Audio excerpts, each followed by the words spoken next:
हम हैं red network, हम करते हैं जन की बात। हम अखड़िया गांव में हैं और इस दौरान हमें एक ऐसे शख्स मिले हैं जो लोकसभा का चुनाव लड़ रहे हैं और इस गांव में प्रचार प्रसार के लिए आए हुए हैं। इनका नाम है राम जतन यादव। ये निर्दलीय लोकसभा का चुनाव लड़ रहे हैं। हम बात करते हैं राम जतन यादव जी से, जो निर्दलीय चुनाव मैदान में उतरे हैं और अखड़िया गांव में प्रचार के लिए आए हैं। राम जतन जी, रेड नेटवर्क में आपका बहुत स्वागत है।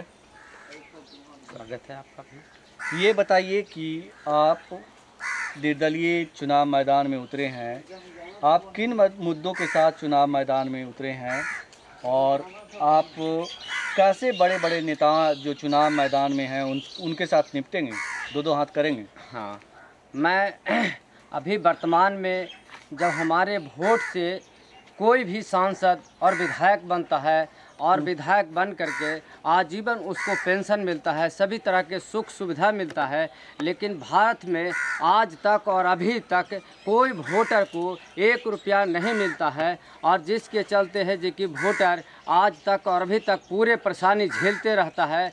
जहां बिजली की समस्या होता है, सड़क की समस्या होता है, देवस्थल में समस्या है, गली नाली का समस्या है, ढेर सारी समस्या, शिक्षा की समस्या है। और इस समस्या सारे समस्या जब भर जाता है और जनता कराह कराह करके रो रही है, तो हमारा सोच है कि जो पैसा है वह संविधान के अंतर्गत है।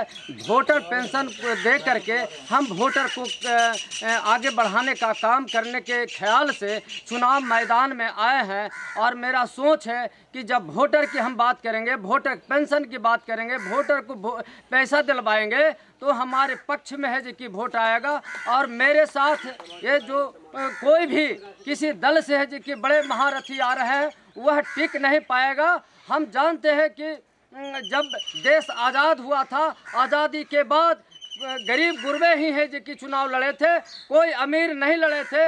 अब गरीब गुरबा को है जो कि समाज को सेवा करने का जो तजुर्बा मालूम है, वह कोई अमीर के मालूम नहीं है। आज तक जो भी हम काम किए हैं समाज के लिए किए हैं और करने के लिए हम अखड़िया गांव में और यहाँ के कोल्हर पंचायत में आए हैं और जो यहाँ की जन समस्या देखे हैं। मेरा वादा है कि हम चुनाव जीते या हारें, इसके बाद है कि हम यहाँ की जो जन समस्या है उसको दूर करेंगे। हम यहाँ वोट मांगने के लिए आए हैं और इसी तरीक़ा से कई गांवों में वोट मांगते हुए यहाँ आए हैं। आपसे मेरा मुलाकात हो गया और आपसे भी आग्रह करते हैं, निवेदन करते हैं कि जो समस्या है समस्या को आगे बढ़ाइएगा। और मैं यहाँ चुनाव लड़ूंगा और पटना साहिब लोकसभा से और मैं जीतूंगा पूरे विश्वास के साथ कहता हूँ। ये बताइए कि जो ये दावे आप कर रहे हैं, आपके सामने बीजेपी के बड़े नेता रविशंकर प्रसाद होंगे, साथ में जो आरजेडी है वो भी अपना प्रत्याशी उतारेगी, या फिर कांग्रेस जो गठबंधन के खाते में अगर सीट से गठबंधन के उम्मीदवार भी होंगे, बताया जा रहा है कि शत्रुघ्न सिन्हा जी होंगे। तो आप ये बताएंगे इन दो बड़े नेताओं से कैसे पार पाएंगे? ये दोनों नेता आसमानी नेता हैं और ये दोनों टपके हुए हैं। हम जानते हैं शत्रुघ्न सिन्हा को, जो कभी है जो कि संसदीय क्षेत्र में घुमा नहीं, कोई बात नहीं किया, कोई जन समस्या को दूर नहीं किया।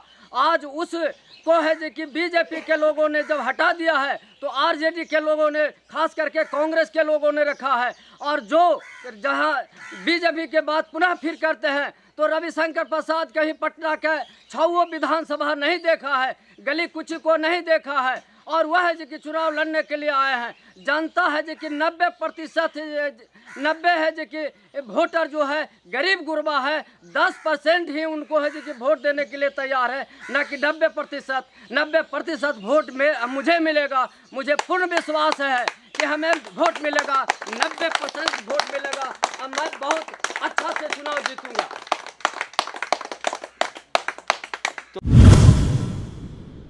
तो राम जतन यादव की जो ये वादे हैं, ये अखड़िया गांव के लोग ताली बजा रहे हैं इसके साथ ही इन्होंने एक बहुत ही अनोखी बात कही है कि हम वोटर पेंशन की बात कर रहे हैं, यानी जो वोटर होगा उसको पेंशन दिलाने का ये काम करेंगे। ये इनका प्रमुख मुद्दा है और इसी मुद्दे के साथ ये जनता के बीच आए। आप देख रहे हैं रेड नेटवर्क। आपसे गुजारिश है, YouTube पर रेड नेटवर्क से जुड़ने के लिए इस सब्सक्राइब बटन पर क्लिक करें। सब्सक्राइब बटन के साथ ही घंटी बनी हुई है, उस पर जरूर क्लिक करें ताकि जब भी हम नया वीडियो अपलोड करें आपको तुरंत इसकी जानकारी मिल जाए और आप लगातार जुड़े रहें रेड नेटवर्क के साथ।